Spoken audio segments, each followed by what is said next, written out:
चलो कोई नहीं, घर जाकर एक बार ट्राई करना, ठीक है। चलो, हम पढ़ रहे थे, देखो, मारवाड़ का इतिहास। हमारी जो चर्चा है वो चल रही है आपके मारवाड़ के इतिहास को लेकर।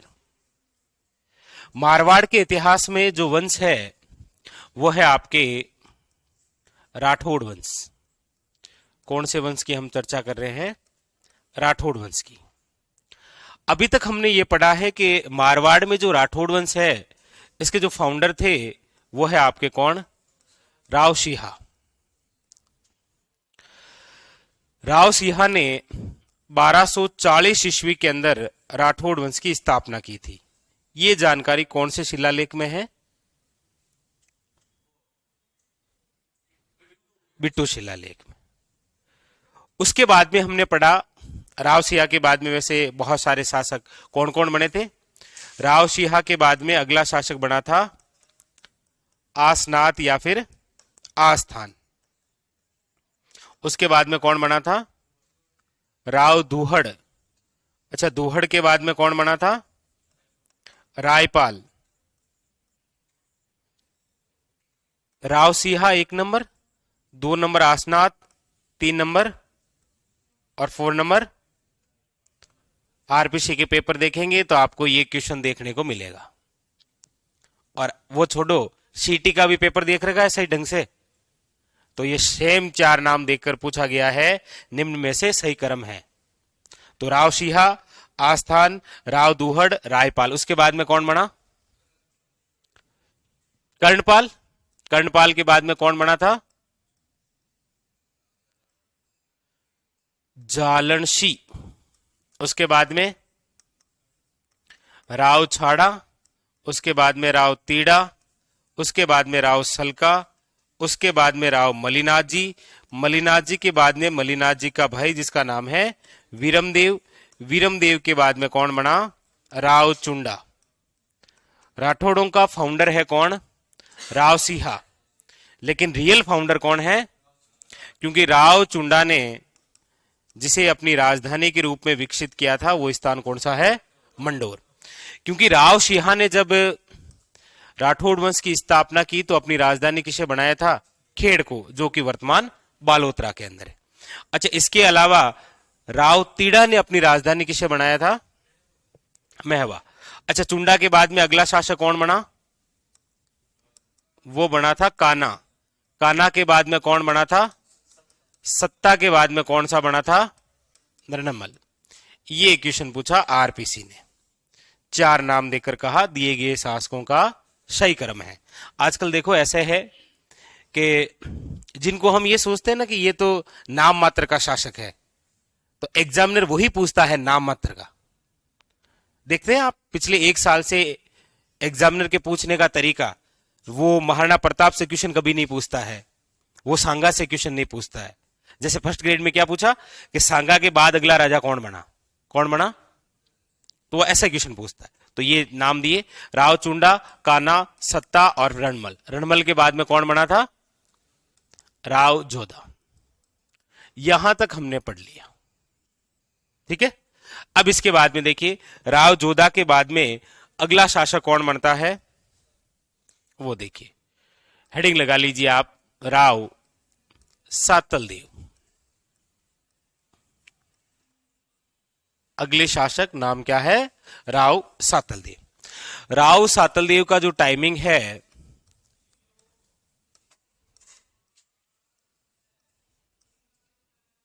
89 से लेकर 92। राव सातलदेव। देखो राव सातलदेव के बारे में क्या क्या बात है। सबसे पहली बात तो कि ये जो राव सातलदेव है किसका पुत्र है? राव जोधा का। राव जोधा का पुत्र। राव सातलदेव का एक भाई था जिसका नाम था, कहानी है सुनो। कहानी केवल सुनने के लिए होती है, स्टूडेंट केवल कहानी ही याद करके जाता है, जबकि कहानी केवल क्या होती है? याद करने के लिए कहा क्या होता है? फैक्ट होते हैं, कंसेप्ट होता है। कहानी केवल सुननी है। सातलदेव का भाई है जिसका नाम क्या है? वीर सिंह। सातल देव का एक भाई है जिसका नाम क्या है, वीर सिंह। इसी वीर सिंह को कैद कर लेता है अजमेर का हाकिम है जिसका नाम है मल्लू खां। कौन कैद कर लेता है, मल्लू खां। सातल देव क्या है कि सातल देव जाता है अजमेर और अपने इसी भाई को रिहा करवा लेता है, किसे, मल्लू खां से। मल्लू खां को जब यह जानकारी मिलती है कि मैंने जिस व्यक्ति को कैद किया था उसको वापस रिहा करके कौन ले गया, सातल देव, तो इस मल्लू खां ने क्या किया कि इसका एक सेनापति था जिसका नाम था गुड़ले खां। इस गुड़ले खां को भेजा कि आप वापस मारवाड़ जाइए और किसको कैद करिए, वीर सिंह को। तो अजमेर से निकल पड़ा कौन, गुड़ले खां। अजमेर और जोधपुर के बीच में एक स्थान आता है जिसका नाम है पिंपाड़। आज वर्तमान के अंदर ये जोधपुर ग्रामीण जिले में है, पिंपाड़ शहर। इसी पिंपाड़ शहर के अंदर चैत्र कृष्ण अष्टमी को जो कुंवारी कन्याएं हैं वो क्या कर रही थी, गणगौर का पूजन कर रही थी। क्या कर रही थी, गणगौर का पूजन कर रही थी। कहते हैं कि इसी गुड़ले खां ने इसी पिंपाड़ शहर से ये जो कुंवारी कन्याएं गणगौर का पूजन कर रही थी इन सबको कैद कर लिया और लगभग कहते हैं कि ये 140 कुंवारी कन्याएं थी, कैद कर लिया और वापस कहां लेने, अजमेर। इस बात की जानकारी मिलती है किसको, सातल देव। यही सातल देव वापस इन कुंवारी कन्याओं को बचाने जाता है, किससे, गुड़ले खां से। इसीलिए गुड़ले खां और सातल देव के मध्य 1492 के अंदर एक युद्ध लड़ा जाता है जिसका नाम है कोषाणा का युद्ध। कौन सा युद्ध है, कोषाणा का युद्ध। कोषाणा स्थान वर्तमान जोधपुर ग्रामीण में ही है। तो कोषाणा का युद्ध लड़ा जाता है। इसी कोषाणा के युद्ध में गुड़ले खां की गर्दन काट देता है कौन, सातल देव। और उसके बाद में जो सिर है उसमें इतने सारे तीर लगाता है कि इस गुड़ले खां का पूरा सिर छिद्रित हो जाता है। और जब गुड़ले खां की मृत्यु होती है तब वो कैद करके जो लेकर गया था ना 140 कुंवारी कन्याएं, ये खुशी से नाचने लगी। इसीलिए उसी विजय के उत्सव में आज मारवाड़ के अंदर इसी सातल देव की याद में एक नृत्य किया जाता है जिसका नाम क्या है, गुड़ला नृत्य। आज ये नृत्य कैसे करते हैं, तो मारवाड़ के अंदर कुंवारी कन्याओं द्वारा छिद्रित मटके में दीपक रखकर जो नृत्य किया जाता है उसे आप क्या बोलते हैं, गुड़ला नृत्य। कब किया जाता है,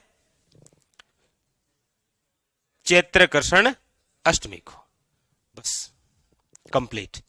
इस पूरी कहानी से आपके लिए 4 क्वेश्चन है। एक तो कोषाणा का युद्ध कब हुआ, आजकल ऐसे एग्जामिनर क्वेश्चन पूछता है, पता है ना।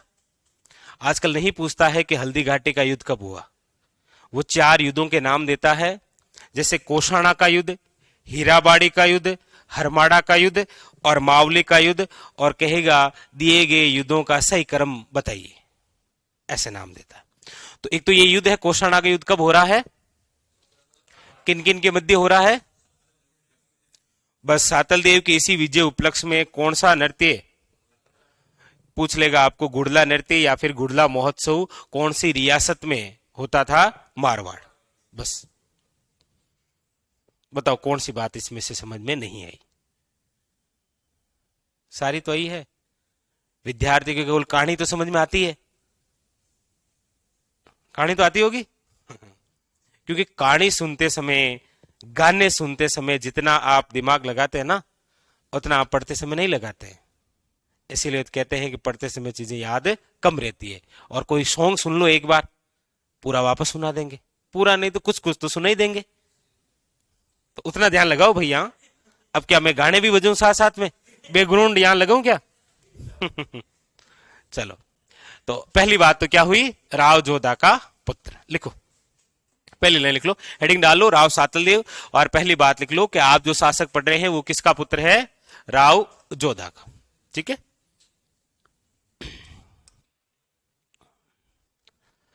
दूसरी बात, इसने एक नगर बसाया था सातल देव ने एक नगर बसाया था, कौन सा? अपने ही नाम से, जिसका नाम है सातलमेर। कहां पर है ये? जैसलमेर।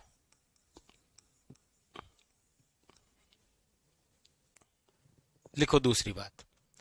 अगली तीसरी बात, इस राव सातल देव की एक पत्नी, जिसका नाम है फुल्ला भटियाणी, इस फुल्ला भटियाणी ने निर्माण करवाया था एक तालाब का, जिसका नाम है फुलेलाव तालाब। बारिश के दिनों में इसमें बहुत ज्यादा पानी आ गया था, इसीलिए आपको सीईटी के पेपर में क्वेश्चन पूछ लिया था यही, कि राजस्थान के कौन से जिले में फुलेलाव तालाब बना हुआ है। तो याद रखना है जोधपुर के अंदर। ये तीन बातें। और अगली बात क्या है? वो जो आपको कहानी सुनाई थी ना, वो एक युद्ध है, कौन सा? कोसाना का युद्ध। हेडिंग डालनी है कोसाना का युद्ध। हाँ, किसमें? इसमें? हाँ, क्यों नहीं है? इसीलिए तो जब बारिश होती है तो बाढ़ जैसी हालत हो जाती है। फुलेलाव तालाब, कोसाना का युद्ध। कोसाना का युद्ध कब? और कोसाना कहां पर है आपके? तो याद रखना जोधपुर ग्रामीण के अंदर।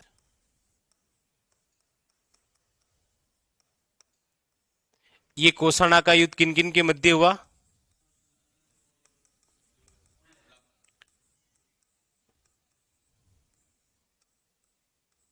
वर्सेज गुड़ले खां।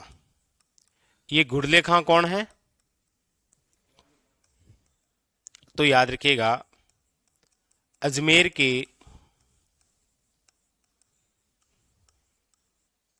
मल्लू खां का सेनापति।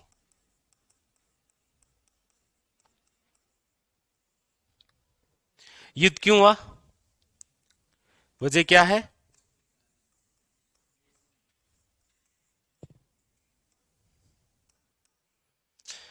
कारण है दो। एक तो यह है कि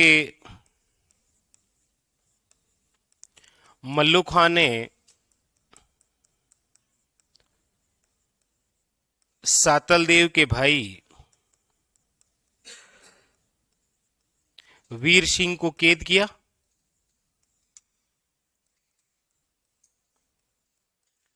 और दूसरी वजह क्या है? दूसरी वजह यह है कि गुड़ले खां द्वारा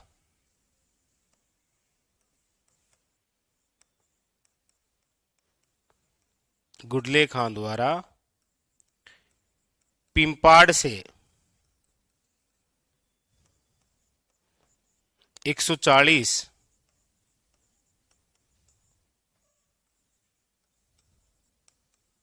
कुंवारी कन्याओं को कैद करना।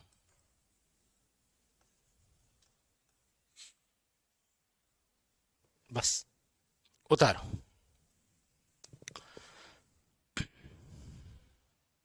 लिख लिया।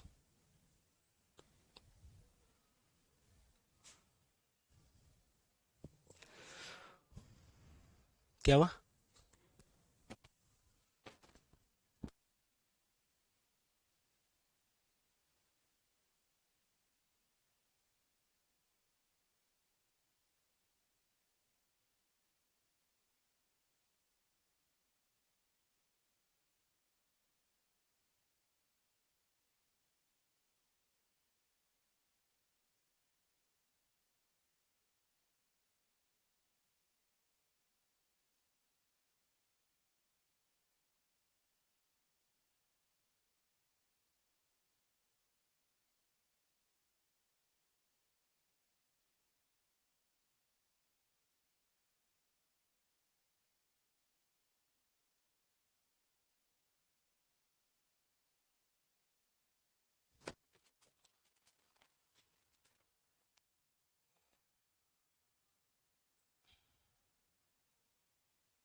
लगभग 3-4 महीने।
कोई दिक्कत नहीं। कोई भी सब्जेक्ट होता है ना, तो उस पर कमांड की जा सकती है किसी भी। चलो आपका ही जब जन्म हुआ तो डॉक्टर ने आपके घर वालों को ये थोड़ी कहा था बधाई हो आपके साइंस हुई है या मैथ हुई है या हिंदी हुई है। वो आपने पढ़ पढ़ कर अपने लिए सब्जेक्ट को इजी बनाया है। हाँ, जैसे आपके मैथ है, आपको मैथ आती है, अब आपके पीछे जो बैठे हैं बेचारे को पता ही नहीं है कि जीरो आगे लगाएंगे पीछे लगाए, तो इनका वो मजबूत है। तो ऐसा कुछ नहीं है, ठीक है। और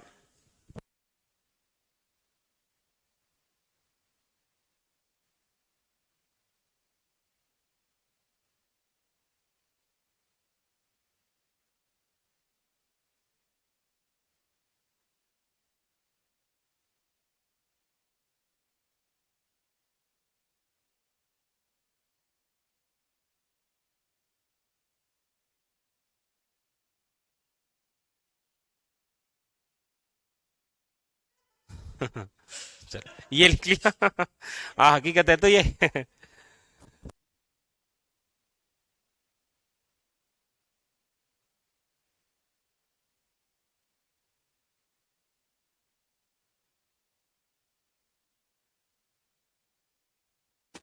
वो केवल उतना ही बता रहा है बस वही बात है। तो आपने लिखा राव सातलदेव। हम जो शासक पढ़ रहे हैं वो किसके पुत्र है? याद रखिएगा, राव जोधा के। इनके द्वारा एक नगर बसाया गया था जिसका नाम क्या है? सातलमेर, जो कि वर्तमान के अंदर किस जिले में है? जैसलमेर के अंदर। दूसरी बात, इनकी एक पत्नी है जिनका नाम क्या है?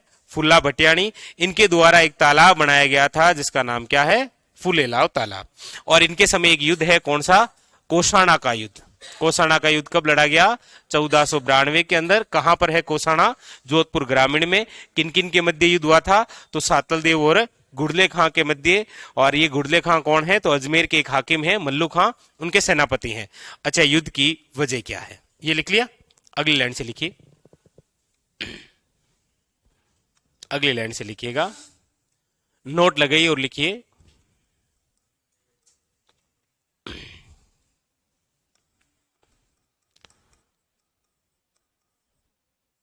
सातलदेव ने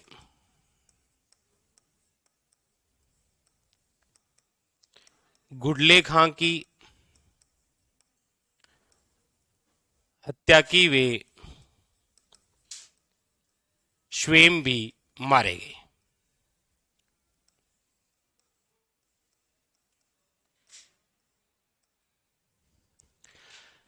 सातलदेव ने गुडले खां को तो मार दिया लेकिन स्वयं भी मारे गए। इसीलिए सातलदेव की याद में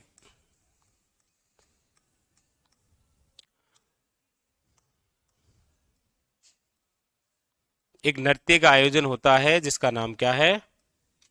गुडला नृत्य बोल सकते हैं आप इसे, या गुडला महोत्सव का आयोजन। कहां का प्रसिद्ध है ये गुडला नृत्य? तो मारवाड़ का। मारवाड़, या फिर क्या बोल सकते हैं आप? जोधपुर बोल सकते हैं। तो मारवाड़ का नाम जोधपुर कब किया गया था? और ये गुडला नृत्य कैसे करते हैं?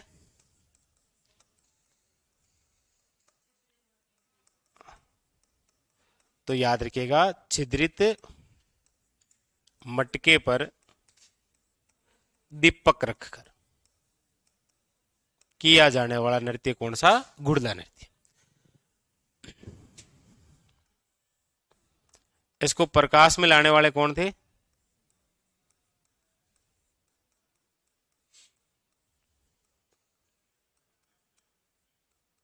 कौन सा ऐसा व्यक्ति है जो इस नृत्य को वापस मारवाड़ में लेकर आया था? क्या नाम था? देवीलाल सांबर। कौन है ये देवीलाल सांबर? कौन है भाई ये देवीलाल सांबर? इसका नाम आपको क्यों याद आया?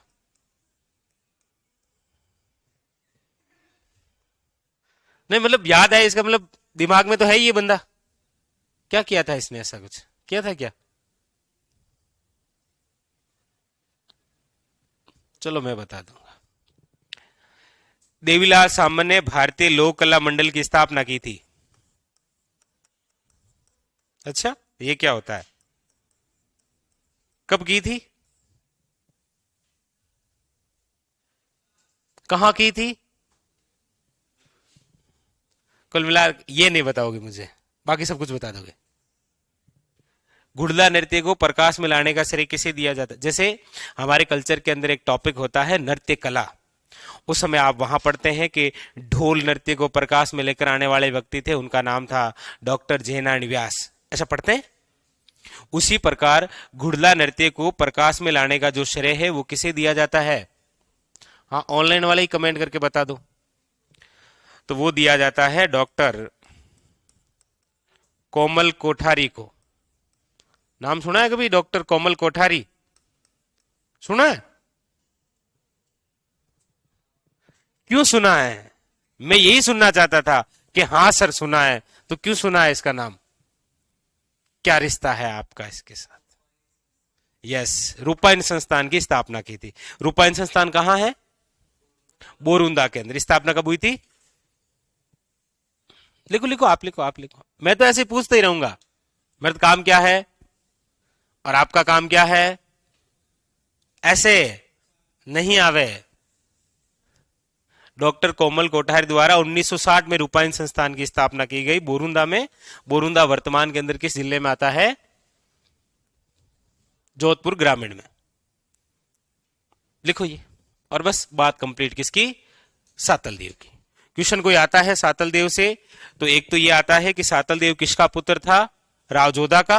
और दूसरा क्वेश्चन आता है तो याद रखना, घुड़ला नृत्य या महोत्सव की जो शुरुआत है वो किस शासक के समय शुरू हुई थी? सातल देव के, यानी कि इनकी याद में। ठीक है, बस, तो ये कंप्लीट। अब आप हेडिंग डालिए, राव सातल देव की जब मृत्यु हुई तो उसके बाद में इसके ही छोटे भाई को मारवाड़ का अगला राजा बनाया गया था और उसका नाम होता है राव सुजा।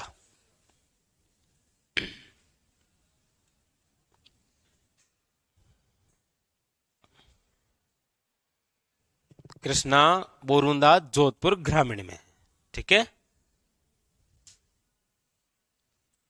हीरालाल 1952 1960 है वो। लिख लिया? हेडिंग लगाई नेक्स्ट।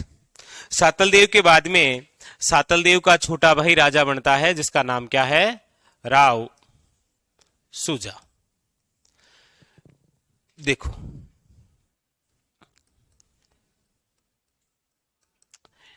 एक व्यक्ति जो कि कल हमने पढ़ा था, राव जोधा, जोधपुर बसाने वाला। अब जो शासक बनेगा राव सातल देव का छोटा भाई यानी कि राव जोधा का पुत्र, नाम क्या है? राव सुजा। और राव जोधा से ही एक इसका पुत्र जो नाराज होकर कहां चला गया है? राती घाटी क्षेत्र में, जिसका नाम क्या है? राव बीका। और आपने नाम सुना होगा बीकानेर।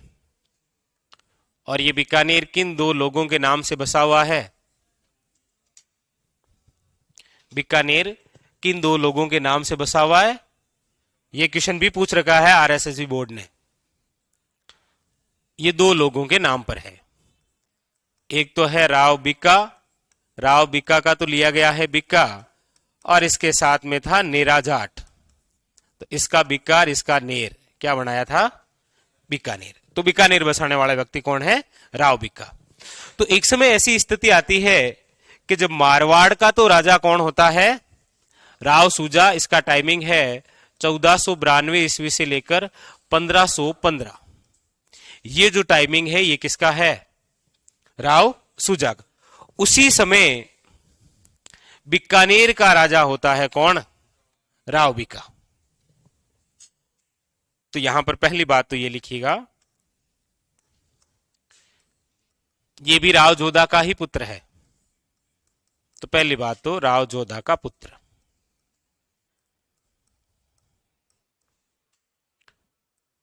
दूसरी बात, राव बीका के समकालीन शासक। समकालीन शासक का मतलब होता है कि जिस समय राव सुजा मारवाड़ का राजा है उसी समय बीकानेर का राजा कौन है? राव बीका। इसीलिए क्या होता है कि ये राव बीका इस राव सुजा पर आक्रमण करता है। क्यों करता है? वजह यह है कि राव जोधा का सबसे बड़ा पुत्र था ये राव बीका। बिक्का, बिंदा, सातलदेव, सुजा, वीर सिंह, ये जोधा के पुत्र हैं। ठीक है, इसमें सबसे बड़ा पुत्र था कौन? लेकिन बिक्का राजा नहीं बना था। जब राव जोधा जिंदा थे तभी बिंदा की मृत्यु हो गई थी, इसीलिए राजा बना कौन था? सातलदेव के बाद में मारवाड़ का राजा कौन बना? तो वो भाई जो है बिक्का, वो नाराज तो हो गई अपने भाइयों से, क्योंकि बिक्का को राजा बनना चाहिए था कहां का? मारवाड़ का। लेकिन बिक्का फिर राते घाटी क्षेत्र में चला गया, वहां जाकर बीकानेर बसा दिया और बीकानेर का क्या बन गया? राजा। बीकानेर का राजा बन गया। राव बिक्का सोच रहा है कि बीकानेर का राजा तो मैं ही हूं, क्यों ना अपनी जो पीढ़ियों की सल्तनत है मारवाड़ वही हड़प ले। इसीलिए ये राव बिक्का किस पर अटैक करता है? राव सुजा पर। इन दोनों के बीच में इनकी मम्मी आती है जिसका नाम है जशमादे, और वो दोनों को अच्छे से समझा देती है कि देखो भाई, तुम दोनों ही आपस में भाई भाई हो, तुम्हारे भी अलग से मकान बना रखा है, तुम्हारे भी अलग से मकान बना रखा है। गांव में होता है ना, दो भाई आपस में झगड़ा करते हैं, तब बीच में कोई गांव के पंच आते हैं और कहते हैं भाई ये तुम्हारा मकान है, ये तुम्हारा मकान है, एक तुम्हारे पास में 4 व्हीलर है, एक तुम्हारे पास में है। अब तुम झगड़ा कर रहे हो केवल गैस और गैस की टंकी के लिए, तो टंकी तुम ले जाओ, गैस चूल्हा ये ले जाएगा। अब तो लड़ाई कौन सी करोड़ों रुपए में होती है? आपकी यदि अपने दोस्त से लड़ाई हुई है तो मात्र 20 या 25 रुपए के लिए लड़ाई हुई होगी, करोड़ों में थोड़ी लड़ाई होती है। रिश्ते कभी खराब होते हैं तो वो केवल सैकड़ों या 1000 रुपए में खराब होते हैं कि हमारा 350 रुपया गुन दिया वो, इसलिए झगड़ा कर लेते हैं। और कौन सा करोड़ों में होता है? करोड़ों में कभी नहीं होता है। ठीक है, तो बस इसीलिए आपस में क्या कर रहे थे? झगड़ा। बीच में मम्मी आई कौन? जसमादे, और दोनों के मध्य संधि करवा दी। तो राव बिक्का ने यहां पर राव सुजा पर फिर कभी आक्रमण नहीं किया। बस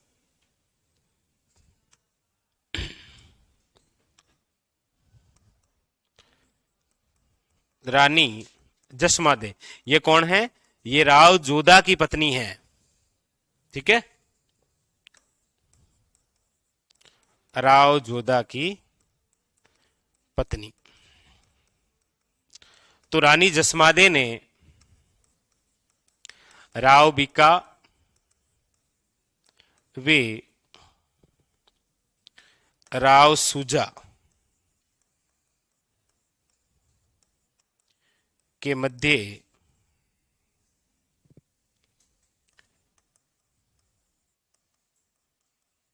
संधि करवाई। वे झगड़े को शांत किया।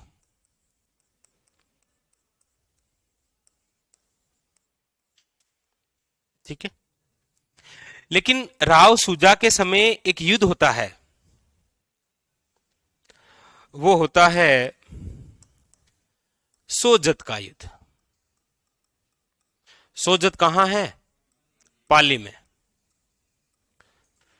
सोजत स्थान प्रसिद्ध है मेहंदी के लिए। ठीक है, सोजत का युद्ध होता है 1510 में।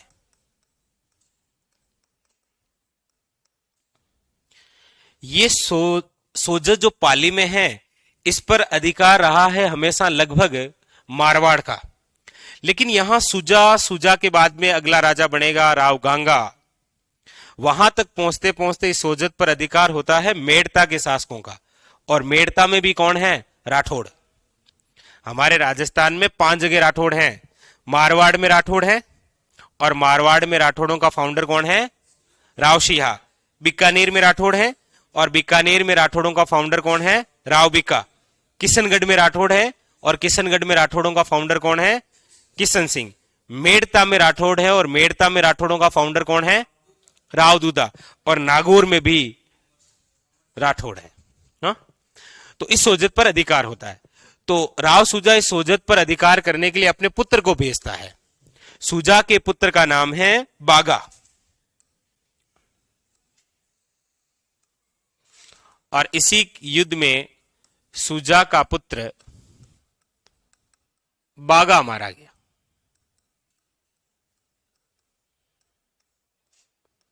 बस, बागा का पुत्र होता है जिसका नाम क्या है?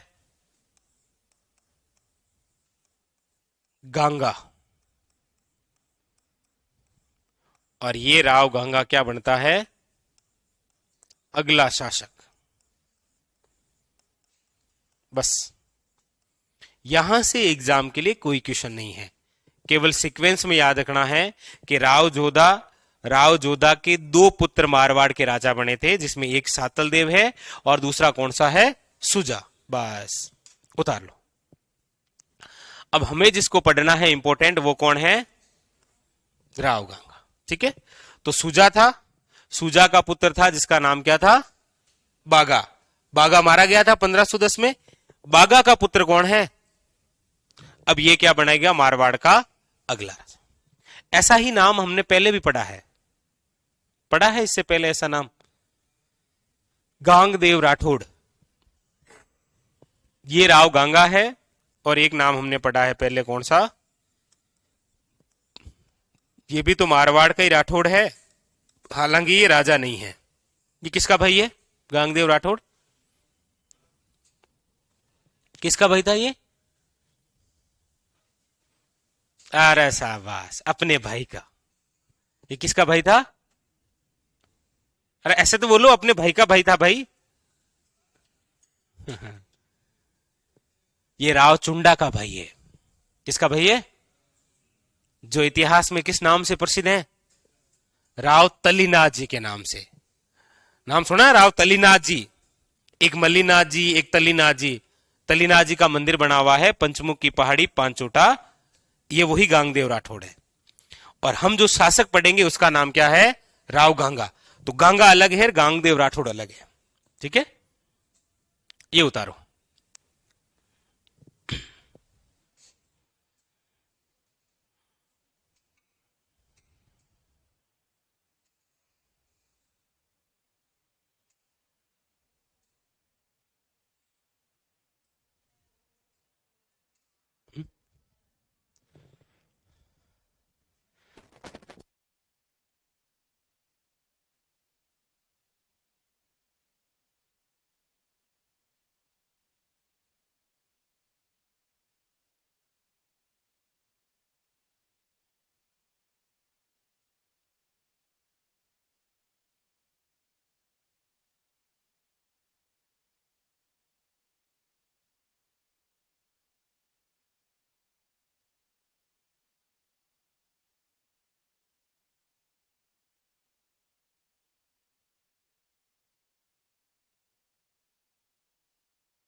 तो कोई अच्छा क्वेश्चन पूछता है यहां से कि सर ये नहीं लिखा है आगे सोजत कहां है, तो पाली में।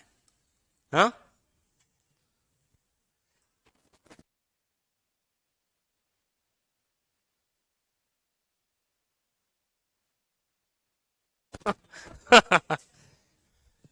तो लिख लिए सबने?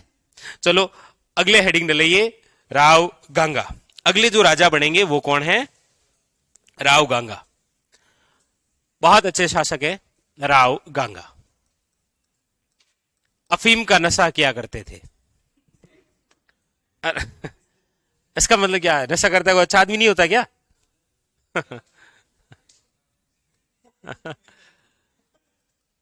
15 से 15 से 31 तक जो टाइमिंग रहा है वो किसका रहा है?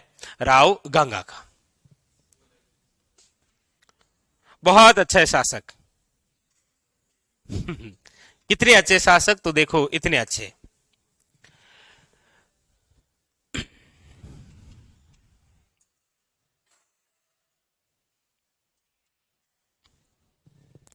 तो देखो राव गंगा 1515 से लेकर 1531।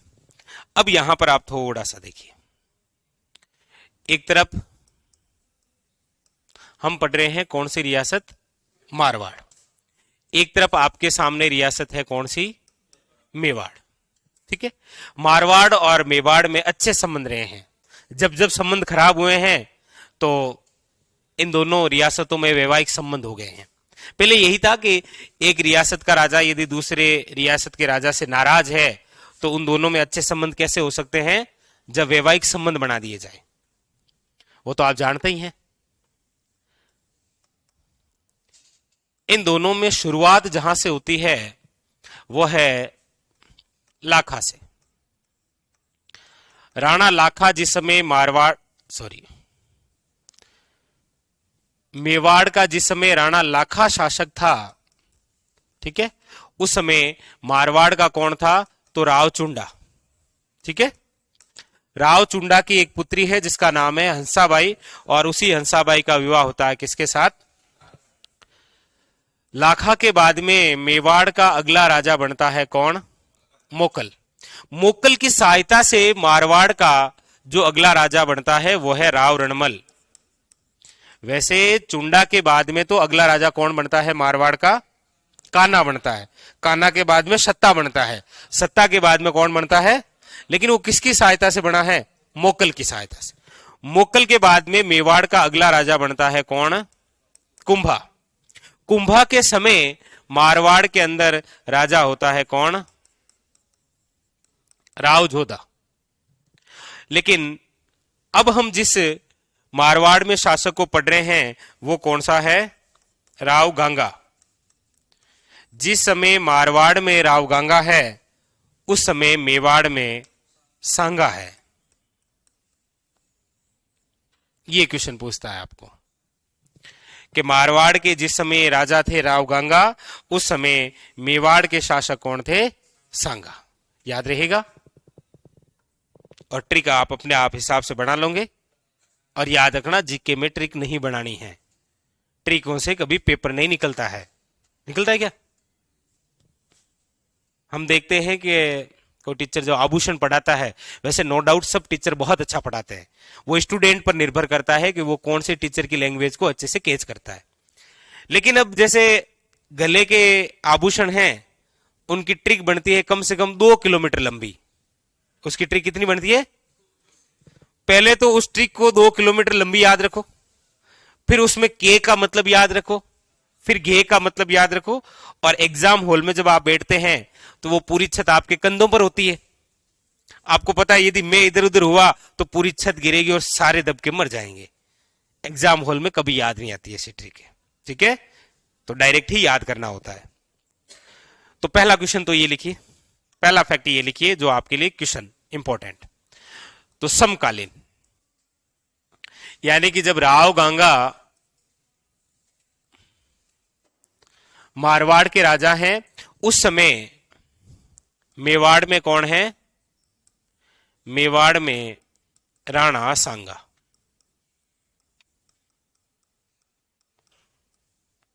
ठीक है, दूसरी बात, राव गंगा जिस समय मारवाड़ के राजा हैं उस समय हमारे मारवाड़ में 2 ऐसे स्थान हैं जहां पर मुस्लिम सत्ता है।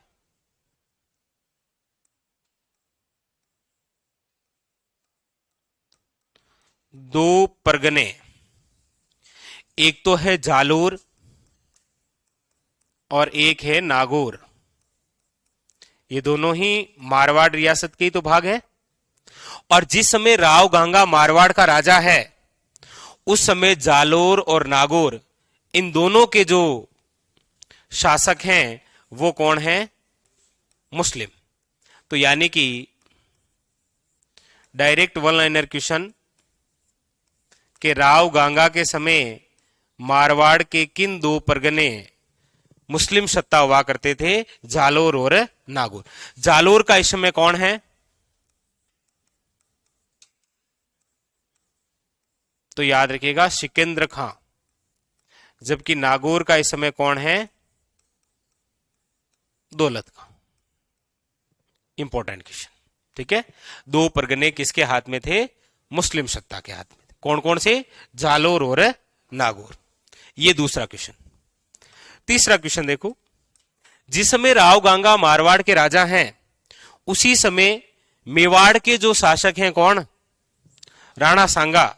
ये राणा सांगा पहले मुगल बादशाह से युद्ध करने जा रहा है जिसका नाम है बाबर, और युद्ध का नाम है खानवा। खानवा का युद्ध लड़ा गया था 17 मार्च 1527 के अंदर। उसी खानवा के युद्ध में इसी राव गांगा ने अपने पुत्र को भेजा था जिसका नाम है कुंवर मालदेव। तो इसका एक पुत्र है जिसका नाम क्या है? कुंवर मालदेव।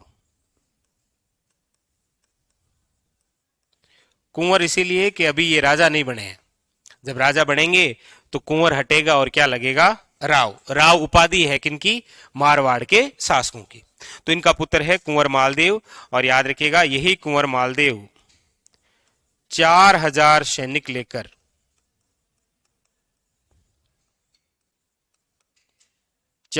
सैनिक लेकर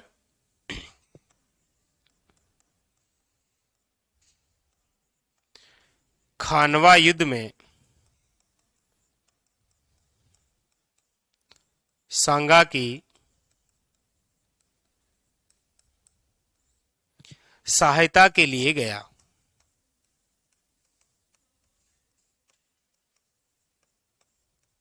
और वैसे मालदेव और सांगा का रिश्ता भी है। क्या रिश्ता है? ये रिश्ता क्या कहलाता है? छोटी बहू। क्या छोटी बहू? नहीं नहीं, वो मेरा कहने का तो आइडिया ये था, मुझे आइडिया लगाना था कि आप में से ये ऐसे प्रोग्राम देखता कौन है।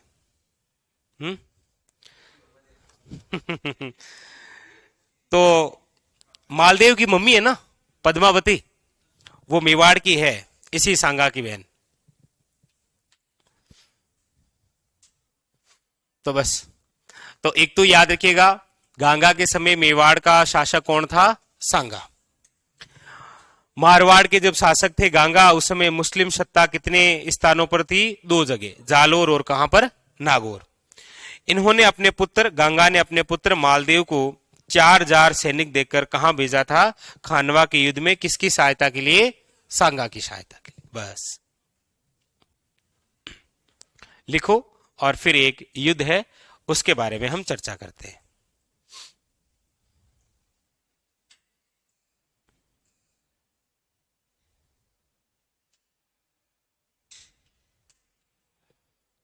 लिख लिया? तो अब देखो एक युद्ध है, युद्ध का नाम है सेवकी का युद्ध। बोर्ड पर देखो पहले, कौन सा युद्ध है? सेवकी का युद्ध। सेवकी का युद्ध लड़ा गया है 1529 ईस्वी के अंदर। सेवकी कहां है? तो सेवकी वर्तमान के अंदर है जोधपुर ग्रामीण में। कहां पर है ये? जोधपुर ग्रामीण में। सेवकी का युद्ध किन किन के मध्य हुआ? तो सेवकी का जो युद्ध है वो लड़ा गया था, एक तरफ थे राव गांगा, और राव गांगा के सामने है नागौर का जिसका नाम क्या है? दौलत खां। ये दौलत खां यहां क्यों आ रहा है अटैक करने राव गांगा पर? इसीलिए आ रहा है क्योंकि राव गांगा का जो भाई है जिसका नाम है राव शेखा, वो किसके साथ में है? दौलत खां के साथ में।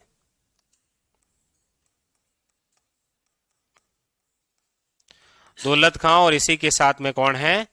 राव शेखा। इस युद्ध में मारा गया कौन? राव शेखा। बस ये बात है कौन से युद्ध की? शेवकी के युद्ध की, और कोई बात नहीं। अब बात रही कि राव गांगा, तो हमने लिखा था कि राव गांगा बहुत अच्छा व्यक्ति है, और ये किसका शौकीन था? अफीम का। अफीम क्या होती है? देखिए कभी अफीम, अफीम की खेती कहां होती है? राजस्थान में। क्या बोलते हैं इसे, अफीम को? गोल्डन, ब्लैक गोल्ड, काला सोना बोलते हैं ना। इसकी एक किस्म बता सकते हो अफीम की?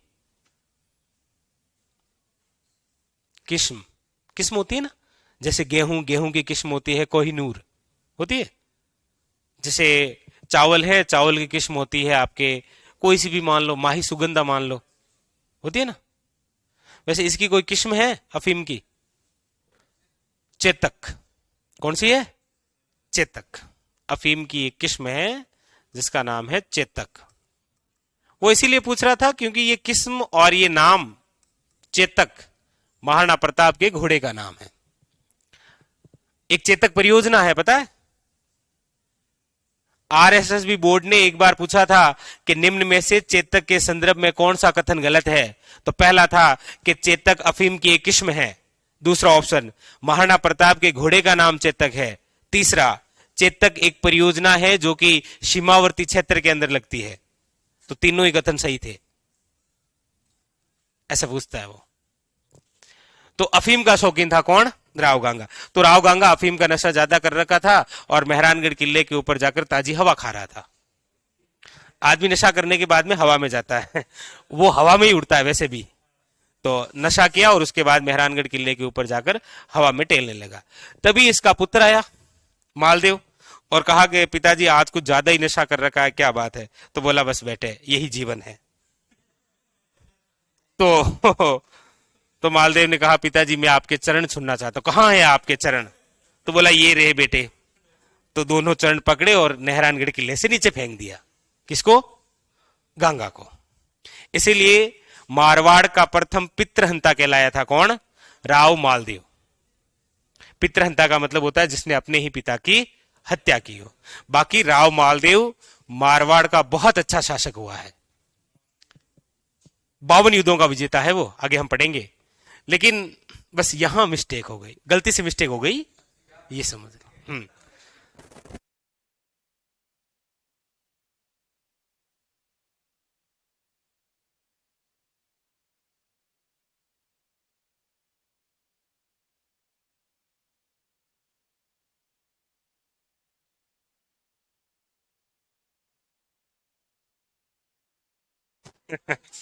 लेकिन मैं तो कह रहा हूं कि इनसे गलती हो गई कि इन्होंने अपने पिता की हत्या कर दी गलती से हो गया। तो लिख लेना एक लाइन, मालदेव ने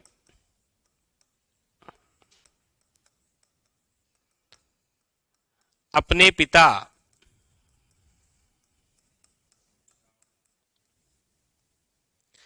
गंगा की हत्या कर दी और मालदेव क्या बन गए? अगला शासक। अब हमें जिसको पढ़ना है वो कौन है? मालदेव। लेकिन राव गांगा ने कुछ निर्माण करवाए थे पहले। राव गांगा द्वारा निर्माण,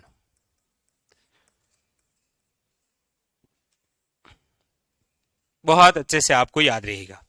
राव गांगा ने अपने ही नाम से एक बावड़ी बनाई थी जिसका नाम है गंगा बावड़ी। अपने ही नाम से एक तालाब बनाया था जिसका नाम है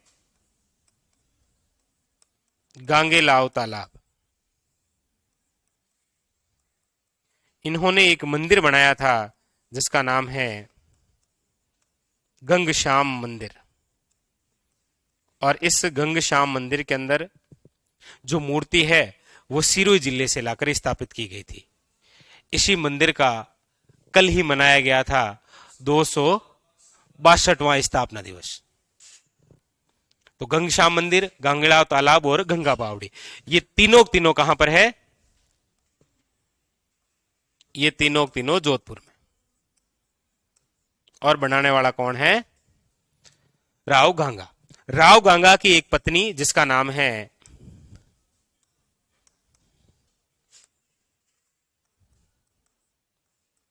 नानक देवी। क्या नाम है? नानक देवी। इस नानक देवी ने जोधपुर के अंदर एक मंदिर बनाया था, उस मंदिर का नाम है अचलेश्वर नाथ मंदिर।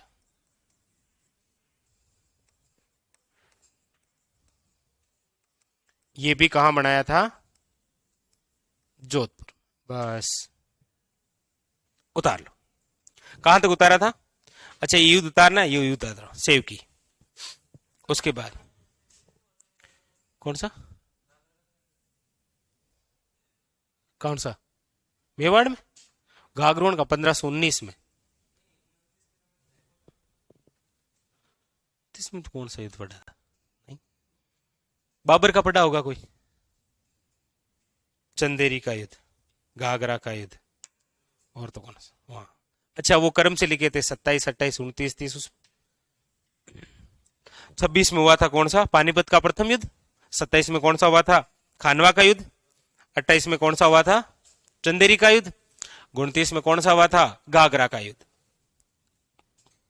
ये लिखो। हाँ बिल्कुल। आजकल ऐसे तालाब वगैरह ज्यादा पूछते हैं, क्योंकि एक तो हमारे राजस्थान में जैसे अभी केंद्रीय भूजल रिपोर्ट आई थी ना 2022 की, उसके तहत हमारे राजस्थान में जो भूजल ब्लॉक है उनकी संख्या कितनी है? 302। भूजल ब्लॉक का मतलब है भूमिगत, यानी चट्टानों के बीच में पानी। कितने हैं? केवल 302। लेकिन उनमें से 219 जो है वो है अति दोहित क्षेत्र, यानी कि कभी भी पानी समाप्त हो सकता है। इसलिए आप देखेंगे कि हमारे राजस्थान के पश्चिमी भाग में तो पानी की हमेशा कमी रही है। हमारे तो मारवाड़ में हमेशा ही पानी की कमी रही है, और यहां पर तो पानी पानी है। अब ठीक है, अब ये आ जाएगी ना ईआरसीपी, तो पूर्वी राजस्थान उससे कवर हो जाएगा, तो इधर से आईजीएनपी का भाग है वो पूरे पश्चिमी राजस्थान के अंदर लगभग आ जाएगा। अभी है काफी सारे जिलों में, लेकिन वो तो उसके तहत क्या है कि एक मिशन चल रहा है ना, जल जीवन मिशन, पता है आपको? जल जीवन मिशन, जिसकी शुरुआत 15 अगस्त 2019 को हुई थी नरेंद्र मोदी जी द्वारा, जिसका उद्देश्य है हर घर नल, हाँ, घरेलू नल कनेक्शन करना, उसी के तहत। और दूसरी बात कि जो परंपरागत जल संरक्षण की संरचनाएं है ना हमारे राजस्थान में, उनको भी संरक्षण प्रदान करना। जैसे आज हर गांव के अंदर जो तालाब है उनको संरक्षित किया जा रहा है, ताकि जो वर्षा जल है उसको स्टोर किया जा सके। उससे क्या फायदा होता है? वर्षा जल को यदि हम स्टोर करते हैं तो उससे फायदा क्या होता है? ये क्वेश्चन आया था आरएसएस बोर्ड ने, कि वर्षा वर्षा जल क्या कहलाता है? पालर, है ना? जो ऊपर से पानी आता है वो तो पालर है, और जो जमीन के नीचे से आता है उसे भाकड़ बोलते हैं, पता है ना? वर्षा जल को स्टोर करते हैं, उससे हमें यह फायदा होता है कि जो भूमिगत जल है ना उसका स्तर बना रहता है। लिख लिया? चलो ये लिखो फिर आगे।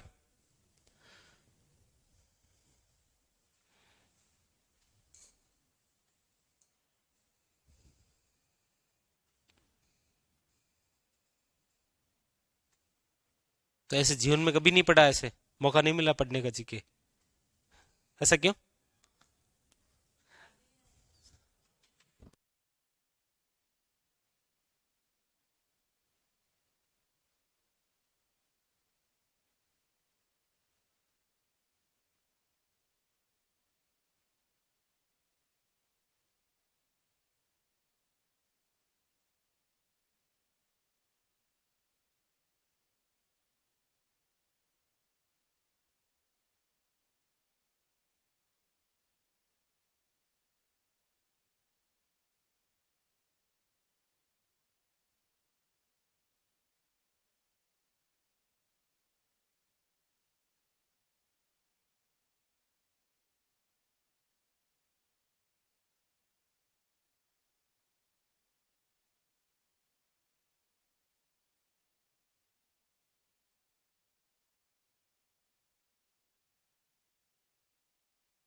वाटरमैन ऑफ इंडिया कौन है? वाटरमैन ऑफ इंडिया है राजेंद्र सिंह, जिनका संबंध अलवर जिले से है। ठीक है, कौन सा?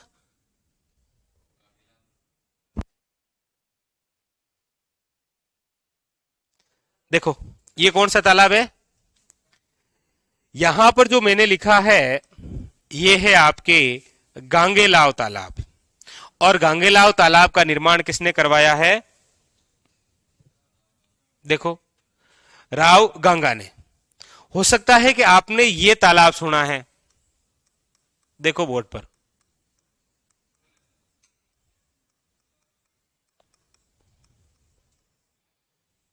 ये कौन सा है और ये कहां है?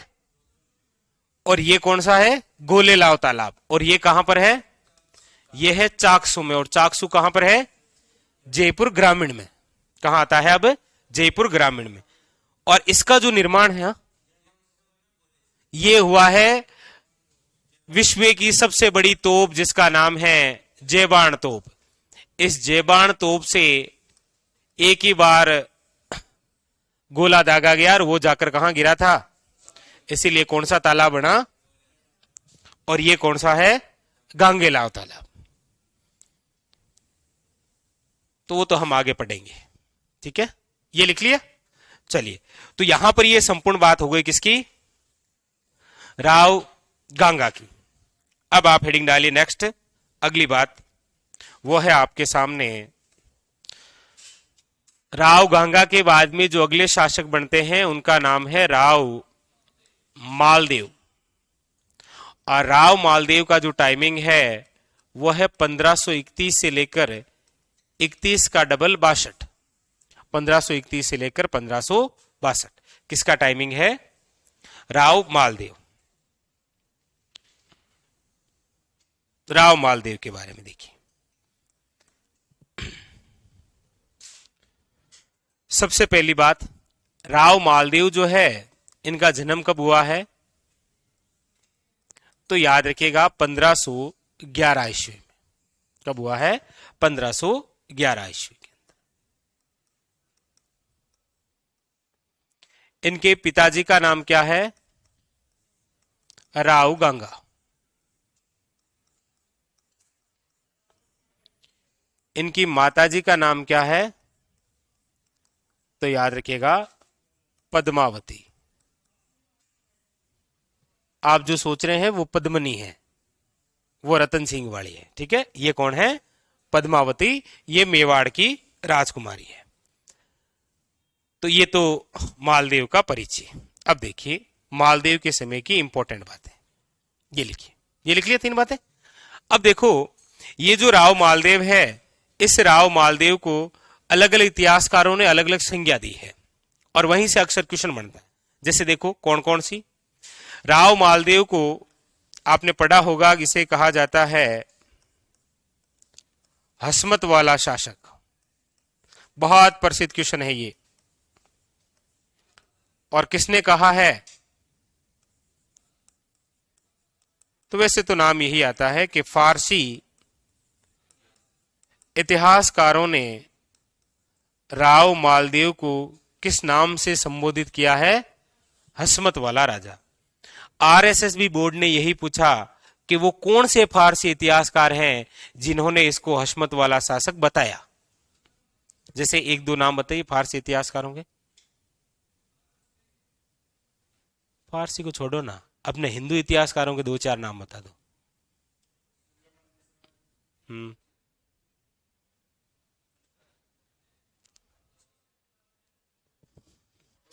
फारसी इतिहासकारों में कौन कौन है? तो देखो, अबुल फजल। फारसी इतिहासकारों में नाम है निजामुद्दीन। ये नाम दिए थे आरएसएस बोर्ड ने और पूछा कि वे फारसी इतिहासकार जिन्होंने मालदीव को क्या बताया है? हसमत वाला शासक। दूसरी इंपॉर्टेंट बात, मतलब शक्तिशाली शक्तिशाली राजा। जैसे अबुल फजल ने इसको क्या कहा है?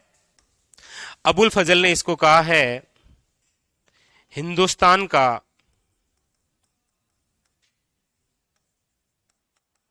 सबसे शक्तिशाली शासक।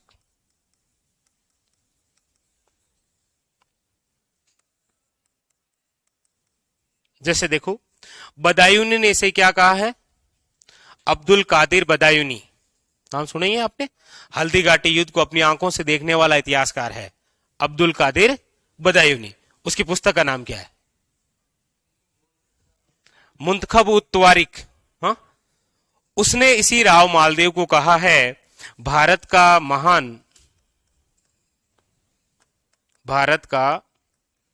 महान पुरुषार्थी राजकुमार। देखो, हिंदुस्तान का सबसे शक्तिशाली शासक राव मालदेव को बताने वाला व्यक्ति कौन है? अबुल फजल।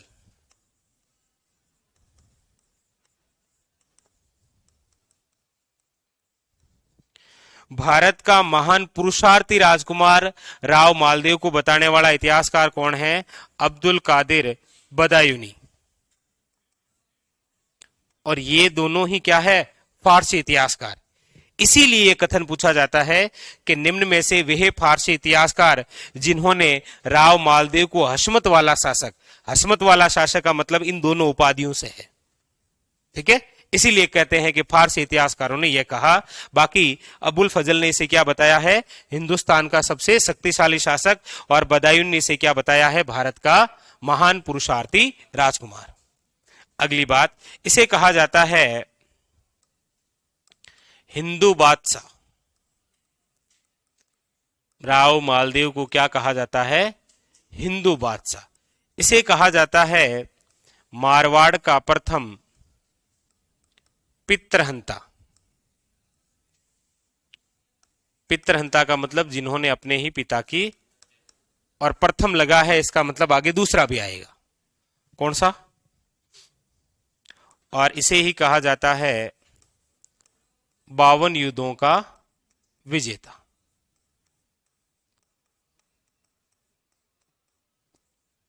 बावन युद्धों से कुल कितने परगने जीते थे? ये लिखो इनके उपनाम लिखो।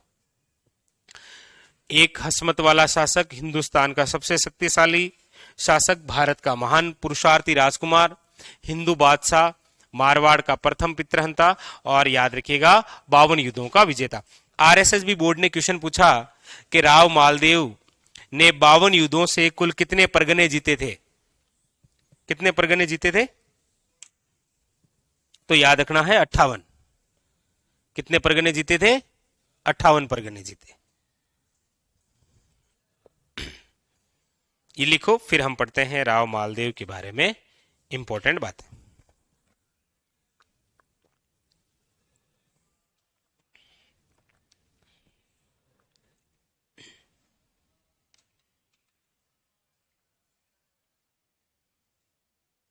हाँ, अबुल फजल, बदायूनी, निजामुद्दीन, ये सब क्या है? फारसी इतिहासकार है। अबुल फजल का नाम तो आपने सुना ही होगा। क्यों सुना है?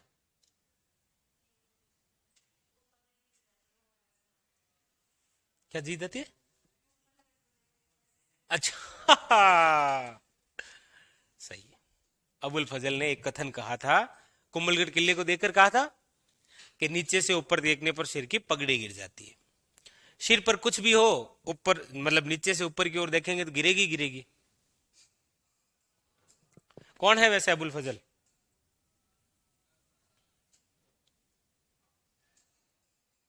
अरे कम से कम ये तो बोलो ये आदमी है। क्या पारसी इतिहासकार है वो तो लिखा है। कुछ यूनिक बात बताओ। अकबर का दरबार ही लिखो। अकबर के 9 रत्नों में शामिल है ये।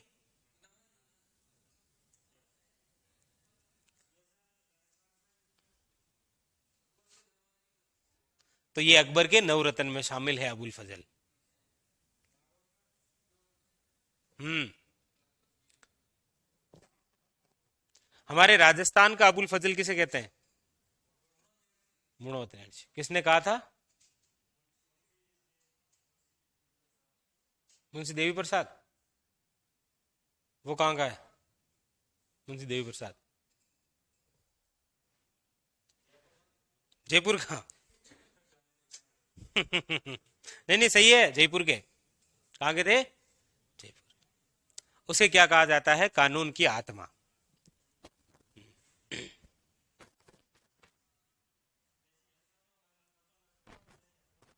क्या हुआ? चलो ये लिख लिया। तो यहां पर केवल मालदेव से यदि कोई क्वेश्चन आता है इस पेज में से, तो वो सबसे ज्यादा बार पूछा गया ये क्वेश्चन है कि निम्न में से फारसी इतिहासकारों ने किसे हसमत वाला शासक बताया है? मालदेव को। या फिर क्वेश्चन आता है कि 52 युद्धों का विजेता। बट आरपीसी ने फर्स्ट ग्रेड के अंदर क्वेश्चन पूछा, एक तरफ मालदेव की, इधर देखो, एक तरफ मालदेव की ये उपाधियां और सामने व्यक्ति का नाम, और कहा कि निम्न में से असंगत है। हसमत वाला शासक डेस करके लिखा फारसी इतिहासकारों के अनुसार। फिर लिखा हिंदुस्तान का सबसे शक्तिशाली शासक, डेस करके लिखा बदायूनी। नहीं मतलब उसने बदायूनी लिखा, बाकी यहां पर कौन है? ऐसे भी क्वेश्चन पूछ रखा है। चलो अब देखिए राव मालदेव की इंपॉर्टेंट और विशेष बातें। सबसे पहले हम लिखेंगे कि राव मालदेव ने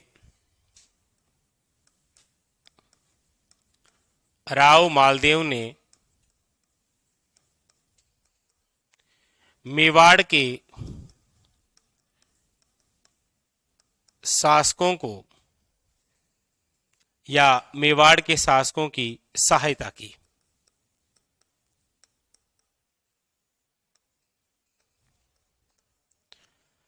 बता सकते हैं आप राव मालदेव ने मेवाड़ के कितने शासकों की सहायता की थी? मालदेव ने मेवाड़ के कितने शासकों की सहायता की थी? देखो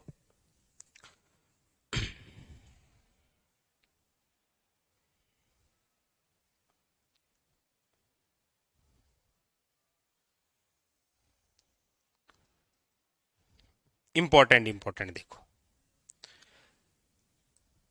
सबसे पहली बात, राव मालदेव ने मेवाड़ के जिस शासक की सहायता की है वो पहली बात तो है 1527 की। कब की बात है? 1527 की, बोर्ड पर देखना। दूसरी बार राव मालदेव ने मेवाड़ के शासकों की सहायता की है वो बात है 1533 की। और तीसरी बार मेवाड़ के जिस शासक की सहायता की है वो बात है 1540 की। देखो 1527 के अंदर मेवाड़ के जो शासक हैं वो हुआ करते हैं राणा सांगा, और राणा सांगा ने एक युद्ध किया था बाबर से 1527 में। उस युद्ध का नाम है खानवा का युद्ध, और खानवा के युद्ध में कुंवर मालदेव गए थे सहायता करने। हालांकि उस समय राव मालदेव मारवाड़ के राजा नहीं थे, राजा इनके पिताजी थे जिनका नाम क्या था? गंगा। तो यहां पर हम लिखेंगे कि 1527 के अंदर खानवा का युद्ध हुआ, खानवा का युद्ध, और इसी खानवा के युद्ध में सांगा की सहायता के लिए मारवाड़ से मालदेव आए। इंपॉर्टेंट बात, ठीक है। दूसरी बात देखो, 1533 की बात है यहां, और 1533 के अंदर मेवाड़ के यदि हम शासक की बात करते हैं तो मेवाड़ का शासक कौन है 1533 में? तो आप कहेंगे उस समय है विक्रमादित्य।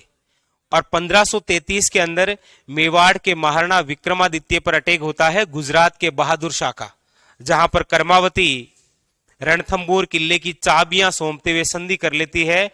और फिर 34 में पुणे अटैक होता है, और आपके 8 मार्च 1535 के अंदर चित्तौड़ का दूसरा शाखा होता है। उस समय विक्रमादित्य की सहायता के लिए गया था कौन? राव मालदेव।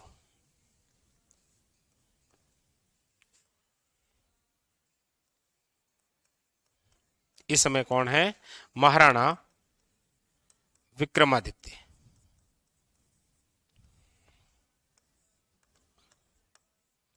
इस समय किसका अटैक हुआ था?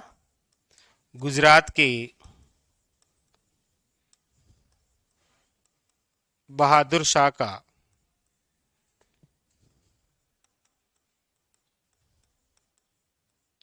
चित्तौड़ पर आक्रमण। इसमें सहायता की थी विक्रमादित्य की। किसने? मालदेव ने। अगली हम बात करते हैं 1540। तो देखिए 1536 के अंदर आपको पता हो 35 में होता है चित्तौड़ का दूसरा शाखा। 36 में विक्रमादित्य की हत्या कर देता है बनवीर, और बनवीर स्वयं को चित्तौड़ का अस्थायी राजा घोषित कर देता है। और बनवीर से बचाकर पन्नाधाय उदय सिंह को लेकर आ जाती है कुंभलगढ़, जहां पर आशा देवपुरा नामक व्यक्ति उनको शरण देता है। और 1537 के अंदर महाराणा उदय सिंह का क्या होता है? कुंभलगढ़ किले में राज्य अभिषेक। कुंभलगढ़ किले में है कौन? उदय सिंह। अब उदय सिंह को क्या चाहिए? चित्तौड़। और चित्तौड़ में कौन बैठा है? बनवीर। उदय सिंह बनवीर पर अटैक करता है, तभी उदय सिंह की रक्षा के लिए आता है कौन? मालदेव। और बनवीर से जो युद्ध करता है 1540 में, उस युद्ध का नाम है मावली का युद्ध। और उसी मावली के युद्ध में बनवीर को पराजित करते हुए उदय सिंह किस पर अधिकार कर लेता है? चित्तौड़गढ़ पर। तो यानी कि राव मालदेव ने अपने जीवन काल में मेवाड़ के 3 शासकों की सहायता की थी। 1540 कौन सा युद्ध हुआ था? मावली का युद्ध। मावली कहां है? उदयपुर में। इस मावली के युद्ध में याद रखिएगा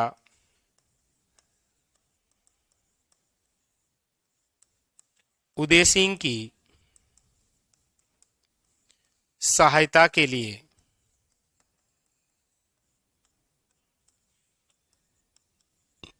मालदेव आए। इंपॉर्टेंट बात।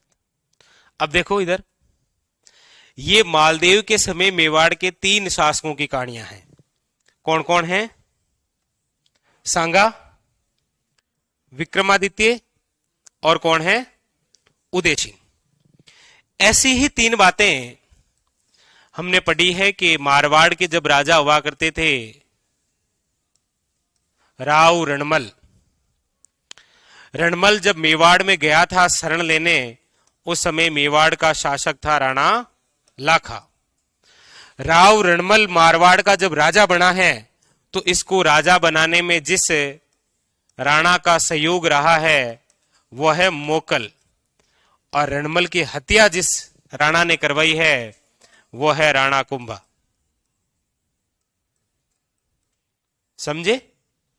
ऐसे याद करना होता है कि रणमल का संबंध लाखा, मोकल और कुंभा से है, वैसे इसका संबंध मालदेव का सांगा, विक्रमादित्य और याद रखना है उदय सिंह से है। उतारी।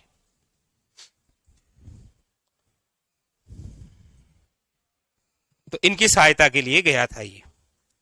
आगे फिर चलकर यही मालदेव इस उदय सिंह पर क्या करेगा? आक्रमण भी करे। ये 2 बहुत अच्छे दोस्त हुआ करते थे। मालदेव और उदय सिंह के मध्य इतनी अच्छी दोस्ती थी कि लोग दोस्ती की मिसाल दिया करते थे। लेकिन जब 2 अच्छे दोस्त 2 गहरे दुश्मन बनते हैं ना, तो फिर दुश्मनी बड़ी खतरनाक होती है। ये दोनों अच्छे दोस्त दुश्मन हो गए थे। क्यों? वो गलती से मिस्टेक हो गई थी। क्या है कि मालदेव का विवाह हुआ था जेत सिंह की पुत्री जिसका नाम है स्वरूप देवी। गलती से मालदेव एक दिन अपने ससुराल चला गया, तो साली पसंद आ गई, छोटकी वाली। हाँ, छोटकी वाली साली। बोला ये भी ठीक है। तो अपने ससुर जी से कह दिया, जेत सिंह से, कि देखो आपकी बड़ी बेटी तो यही है मेरे पास, मैं चाहता हूं ये छोटी बेटी भी आपके उधर ही रहे, दोनों बहने बहने आपस में साथ रह लेगी। लेकिन जय सिंह ये बात अच्छी नहीं लगी। तो जय सिंह गया उदय सिंह के पास में और उदय सिंह को जाकर कहा कि मेरी एक बेटी है। क्यों मना करेगा कोई आदमी? कोई जाकर कहे कि मेरी एक बेटी है, तो बोला ठीक है, तो बोला शादी करनी है, कर लेंगे। उदय सिंह के, आपको पता हो तो 19 पुत्रियां थी। उदय सिंह की कितनी पुत्रियां थी? तो सोचो रानियां कितनी रही होगी ना? 3 कैसे थी?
ऐसा नहीं है।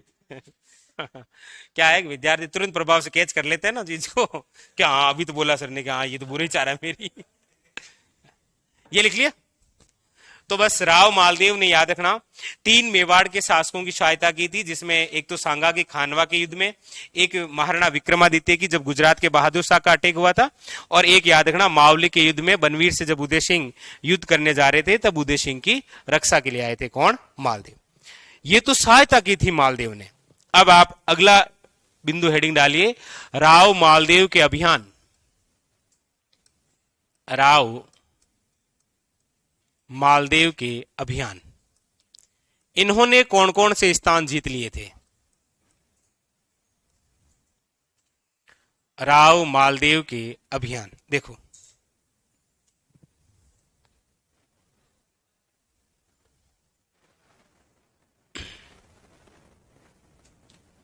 राव मालदेव के अभियानों की हम बात करते हैं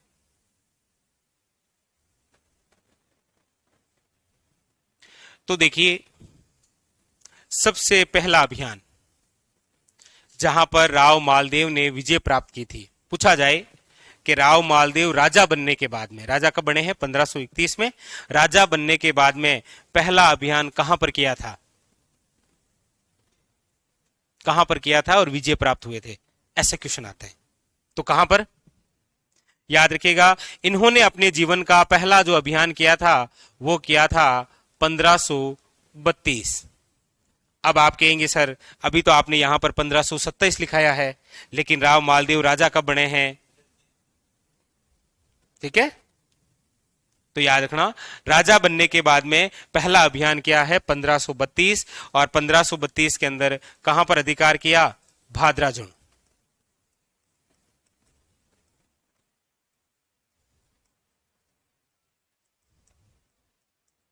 अपने राजा बनने के बाद जीवन का पहला अभियान कहां पर था? भाद्राजुण अभियान, जो कि कब किया था? 1532 के अंदर। भाद्राजुण स्थान कहां पर है? जालोर में। भाद्राजुण कहां पर है आज वर्तमान के अंदर? तो जालोर में। इस भाद्राजुण के जो राजा थे, यहां पर जो शासक थे, उसका नाम है वीरा सिंह। कौन है? वीरा सिंह। बस, राव मालदेव आए, वीरा सिंह यहां से भाग निकले, तो राव मालदेव ने अधिकार कर लिया किस पर? भाद्राजुण पर। देखो बोर्ड पर, इधर बाद में लिखना है, पहला अभियान कंप्लीट हो चुका है। ठीक है, तो क्वेश्चन भी आएगा, तो राजा बनने के बाद में पहला अभियान कहां पर किया था? भाद्राजुण पर। कब किया था? 32 में। उस समय भाद्राजुण के शासक कौन थे? वीरा सिंह। दूसरा इन्होंने जो अभियान किया वो किया था 1533 में। 1533 के अंदर इन्होंने एक युद्ध किया था जिसका नाम है हीराबाड़ी का युद्ध। कौन सा युद्ध है? हीराबाड़ी का युद्ध। ये जो हीराबाड़ी का युद्ध है ये लड़ा गया है आपके नागौर में। कहां पर लड़ा गया? नागौर में। और हीराबाड़ी का युद्ध किन किन के मध्य हुआ था? तो याद रखिएगा, ये युद्ध लड़ा गया था, एक तरफ तो कौन है? मालदेव, और मालदेव के सामने कौन है? तो याद रखिएगा, नागौर का राजा जिसका नाम क्या है? दौलत खां, जो कि कौन है? नागौर का शासक। इस युद्ध में भी कौन विजय हुआ? मालदेव। और मालदेव ने किस पर अधिकार किया? नागौर पर। याद रखना,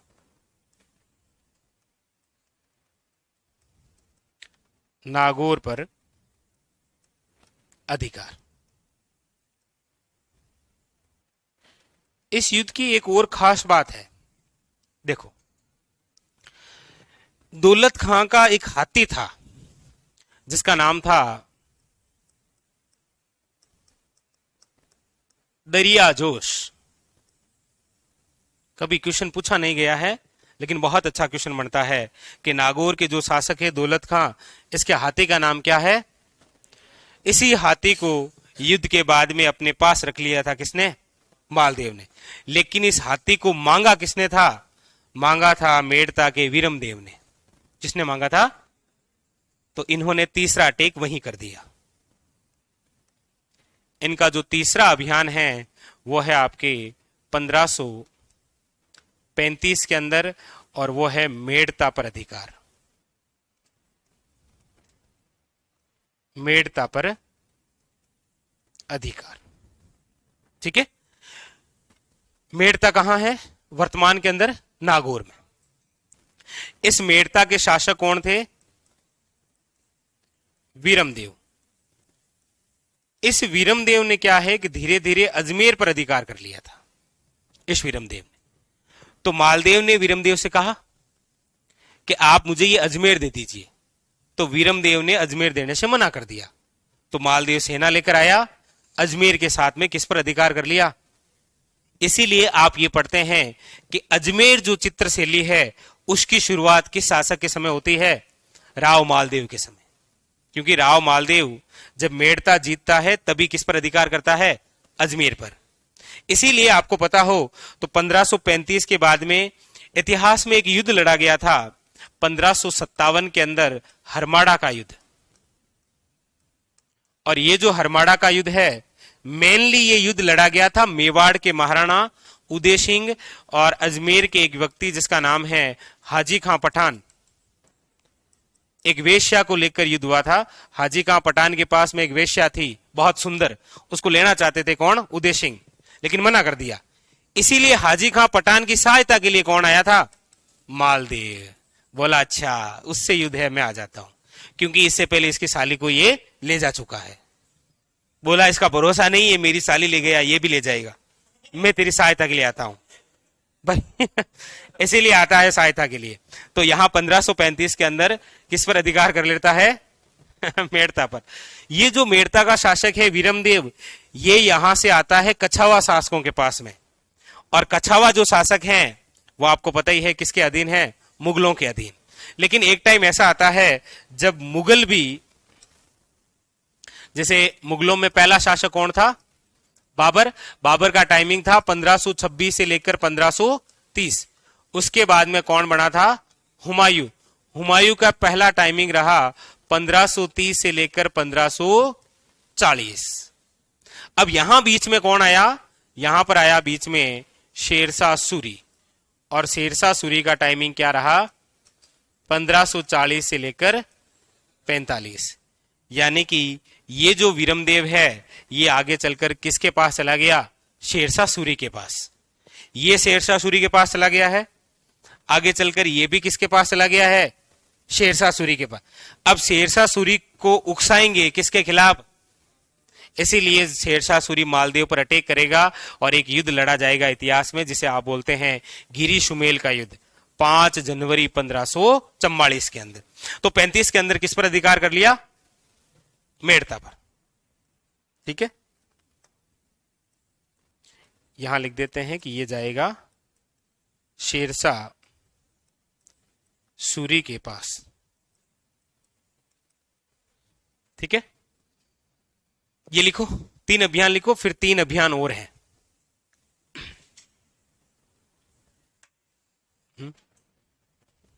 अरे बहुत इजी है, देखो कितना इजी है जीके, कुछ याद ही नहीं रखना है, यही तो है, इसके अलावा कुछ है ही नहीं है? बिल्कुल, देखो इनको टेस्ट लेते हैं ना, जैसे टॉपिक कंप्लीट होता है ना फिर टेस्ट लेते हैं। मैं तो बीच में भी ले लेता हूं, जैसे इच्छा होती है कि नहीं सर अब हो गया है टेस्ट लो।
चलो।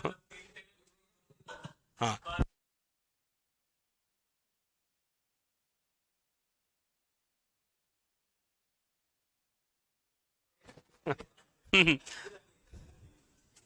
ये लिख लिए, राव मालदेव के अभी तक हमने 3 अभियान पढ़े हैं। आगे देखो, राव मालदेव के 3 अभियान और। राव मालदेव के अभियान,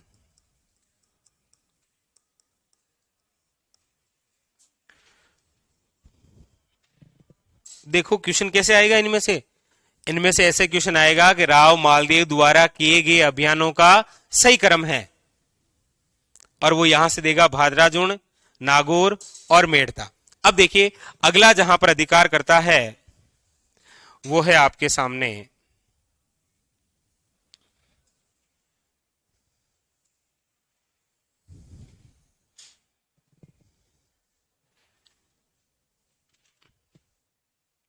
अगला अभियान होता है शिवाणा अभियान।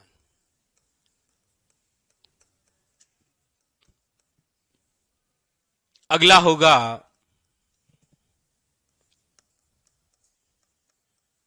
झालोर अभियान। अगला होगा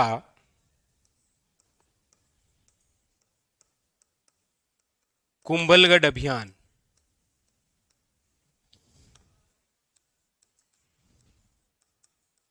और अगला होगा बीकानेर अभियान।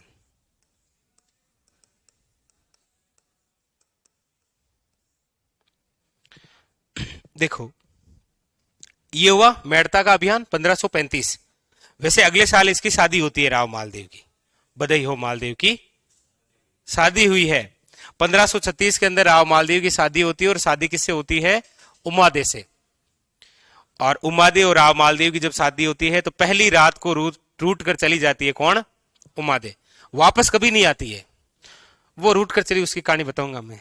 बीच में कोई और आ गई थी इसलिए रूट कर चली गई थी। अरे हाँ, वो क्या है कि जब राजा शादी वादी करता है किसी से, तो वहां की जब रानी आती है तो उसके साथ में दासी आती है। और ये हमेशा से रिवाज रहा है कि कोई रानी की कोई दासी होती है तो वो रानी से खूबसूरत होती है।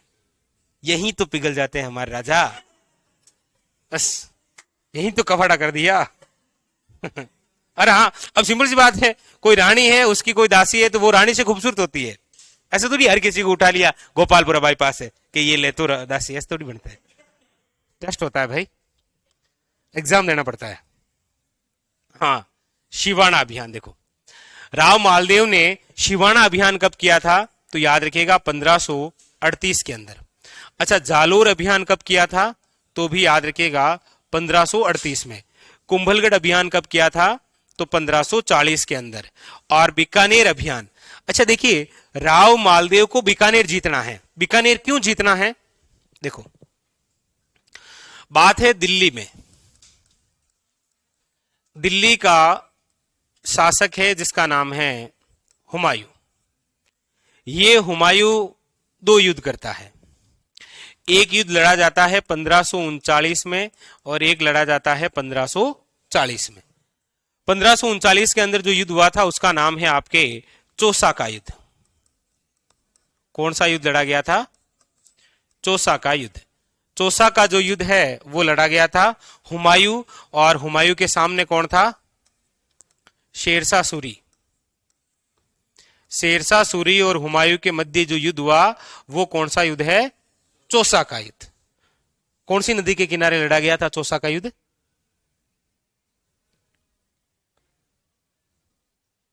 जिसे भारत का शोक कहा जाता है, कौन सी नदी है वो? भारत का शोक जिस नदी को कहते हैं वह है कर्माशा नदी। कर्माशा नदी के किनारे लड़ा गया था कौन सा? चौसा का युद्ध। और इसी चौसा के युद्ध में हुमायूं घोड़े सहित गिर गया था, और हुमायूं को बचाया था एक भिश्ती ने जिसका नाम है निजाम रुक्का। और इसको कहा था यदि मैं वापस कभी बादशाह बना तो तुम्हें 1 दिन का बादशाह बनाऊंगा। और इसको 1 दिन का बादशाह बनाया तो इसने ऐसा कार्य किया जो आज भी इतिहास में अलग है। यदि आपको एक दिन का सीएम बना दिया जाए तो आप अपने व्हाट्सएप पर केवल स्टेटस लगाते रहेंगे, काम कुछ नहीं करेंगे।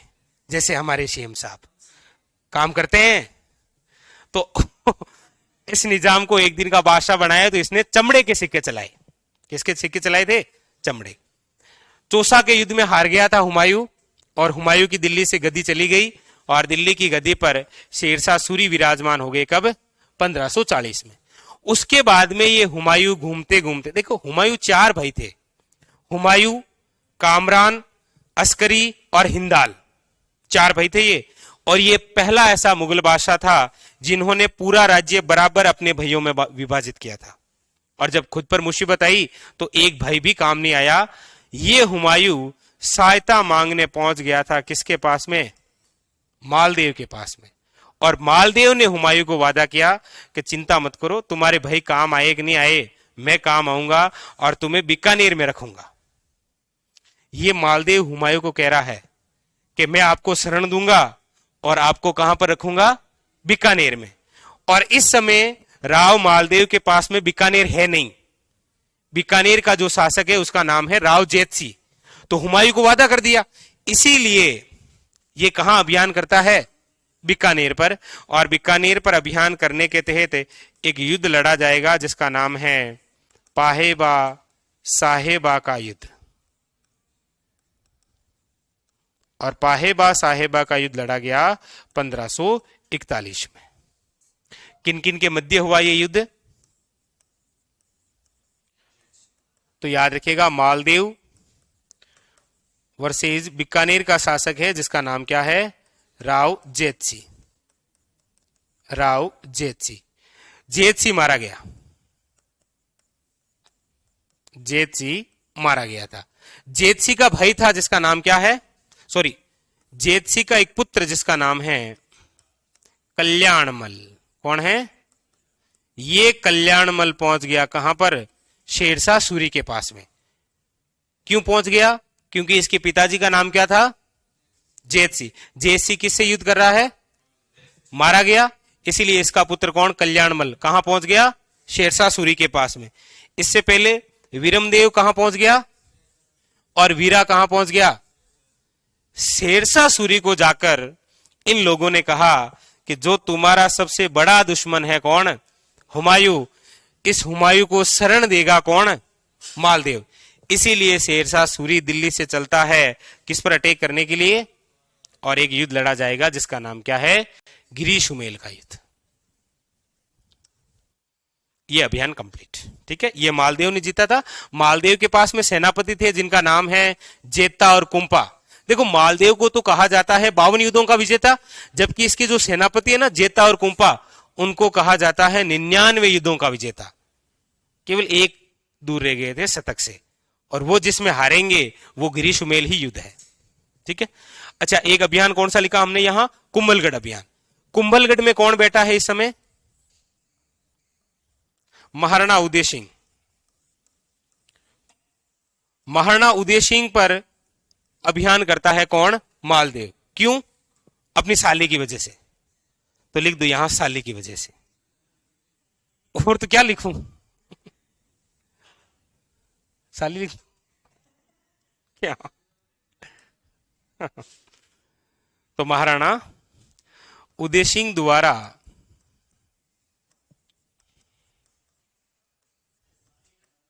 मालदेव की साली से विवाह करना।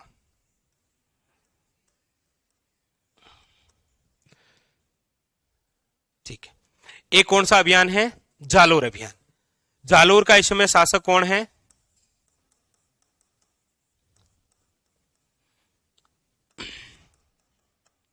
सिकंदर खां। अभियान किया, सिकंदर खां यहां से भाग गया। तो देखो, इससे पहले कौन कौन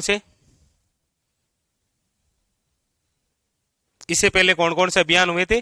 भादराजुन का अभियान, नागौर, भादराजुन पर अधिकार, नागौर पर अधिकार, मेड़ता पर अधिकार और शिवाणा पर अधिकार, जालोर पर अधिकार, कुंभलगढ़ यहां पर केवल आक्रमण था, और किस पर अधिकार? बीकानेर।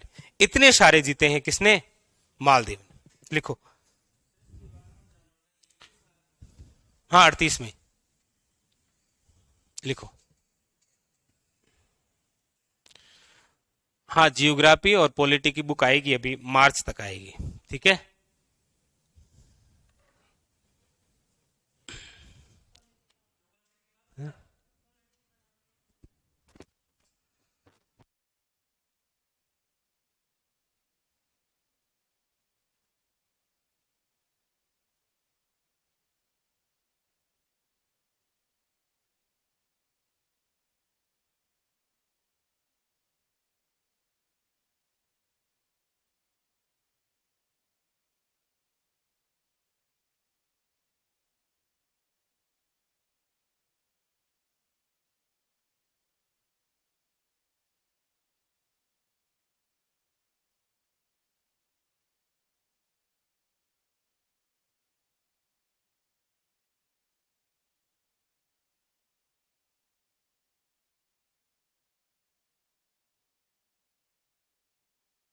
हम्म।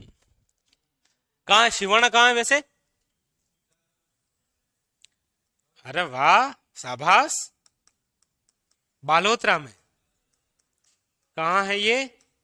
बालोतरा में। और शिवाना का शासक कौन है इस समय?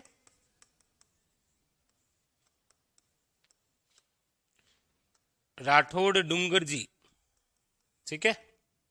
बस। हाँ? ना ना ना, अब तो नहीं।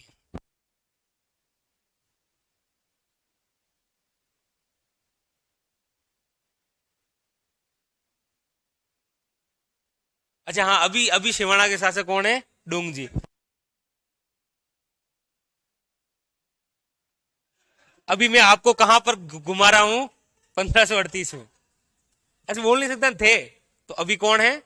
मतलब इतिहास को पढ़ते समय हमें भी उसी टाइमिंग में रहना होता है, ठीक है। तो अभी हम किसके समकालीन हैं? महाभारत की।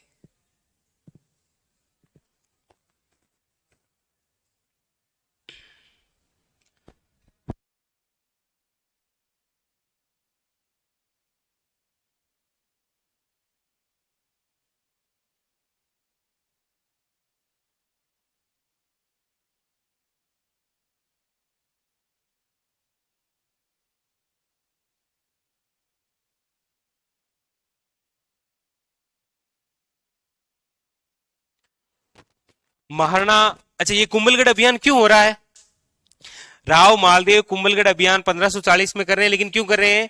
क्योंकि महाराणा उदय सिंह द्वारा मालदेव की साली से विवाह किया गया था। क्योंकि साली से विवाह ये करना चाहते थे। क्या करेगा इतनी शादियां करके, पता नहीं।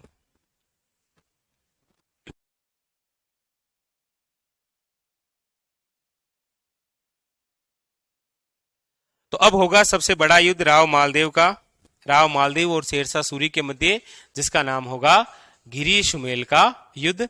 वो हम पढ़ेंगे कल।